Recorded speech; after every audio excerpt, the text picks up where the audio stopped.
রচনা কি কি আমি উচ্চ মাধ্যমিকের সাজেশন রচনার জন্য দিচ্ছি 10 নম্বরে, খুব ইম্পর্টেন্ট। হ্যাঁ, রচনার প্রথম সাজেশনটা হচ্ছে কি পরিবেশ সংক্রান্ত আমি দেবো, আর জীবনীমূলক একটা, দুই ধরনের রচনার টাইপ। একটা তো তোমাদেরকে অলরেডি দেয়া থাকবে একটা ভূমিকা টাইপের, সেটাকে মানে একদম বর্ধিত করে লিখতে হবে, একটা বিস্তারিত লিখতে হবে, এরকম একটা রচনা আছে।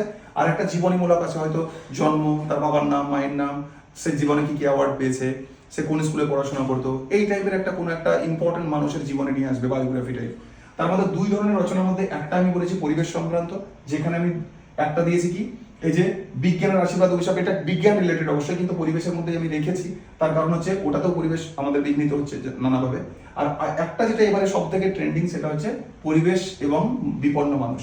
এটা কিন্তু এবারে সব থেকে ট্রেন্ডিং, পরিবেশ সংক্রান্ত, এবং এটা অনেকগুলো রচনাতে লেখা যাবে, যেমন পরিবেশ বনাম সবুজায়ন, পরিবেশ বনাম অরণ্য, পরিবেশে অরণ্যের ভূমিকা, অনেক কিছু রচনার অবলিক হিসেবে এটা লেখা যেতে পারে। হ্যাঁ, আরেকটা বললাম বিজ্ঞানের আশীর্বাদ অভিশাপ, ওটাও আমি কিন্তু পরিবেশ ইউনিটেই রেখেছি, যদিও বিজ্ঞানের পার্ট, কিন্তু পরিবেশ ধ্বংস হয় বলে ওখানে রেখেছি। আর আরেকটা হচ্ছে জীবনীমূলক আরেকটা রচনা, যেটা আমি বলেছিলাম এবারে মহাশ্বেতা দেবী, আগের বারে পড়েছে, কিন্তু শতবর্ষ অনুসারে এটা এবারেও চরম ইম্পর্টেন্ট, তো সুতরাং টপিকটা একবার দেখে রাখবা। কিন্তু এবারে আমার যে ট্রেন্ডিং তিনটে রচনা দিচ্ছি, সেটা হচ্ছে একটা নিগম রোকেয়া, একটা সলিল চৌধুরী, আর একটা হচ্ছে বিদ্যাসাগর। এই তিনটে দেখবা, তাহলে 100% কমন পাবা, এটাই আশা রাখছি। Best of luck candidate. আমারও যারা স্টুডেন্ট আছে তাদের জন্য আমি শুভকামনা প্রার্থনা করি সব উপরওয়ালার কাছে অবশ্যই। তো ভালো করে পরীক্ষা দাও, বেস্ট অফ লাক।